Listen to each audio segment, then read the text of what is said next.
Ar sianel YouTube y lle, mae yna gannoedd o fideos am bob math o bethau, a rhain i'w gweld drwy'r byd i gyd, ond be mae'r bobl o de allan i Gymru yn feddwl o'n cynnwys ni?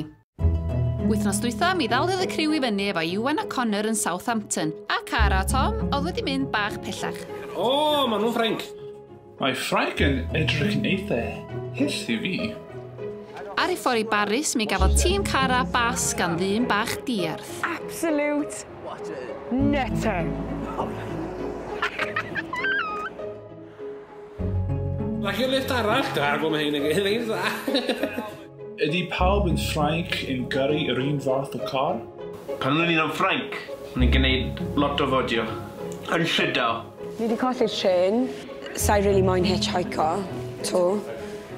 O, dim wedi gweithio chdi, so waith i ffocin gwneud ddim. Mi gyrhaeddodd yr hogele exotic iawn. I love white. Waw.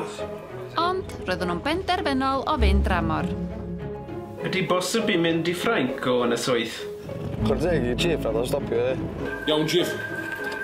Diolch i'r chief yn stopio. Doedd pawb ddim am sbeitio ac yn Iwan. Fi'n gadu sut mae o'n siarad Cymraeg. Recent. More sexy. Fi fodlon aros mewn trwy nos yn thymio sys reid e. Bedair awr o'r sefyll yna. A mae'n bwyd... Credir fi'n trapinio. O, beth sy'n eithaf ta? Chwalu Gareth Potter. Un o'r pethau oedd Gareth yn ei chwalu oedd heddlu iaith. O heddlu iaith, language police, Y pobl yma sy'n cerdded y gwmpas gyda'i notebooks nhw yn nodi lawr pryd mae rhywun yn camdreiglo neu defnyddio gair Saesneg. Wel, dwi eisiau siarad iaith Cymraeg yn iawn. So ni'n camdreiglo, gadw'r hwnnw. Os wyt ti'n pob amser yn dweud baida defnyddio gair yn Saesneg, baida defnyddio... Mae pobl yn mynd i siarad Saesneg, credu ti, gadael nhw yn bod yn naturiol. A fi'n falch bod fi'n weindio'r pobl yma fyny, cos maen nhw'n dickhead. A fi'n really hoffi y bideo yma.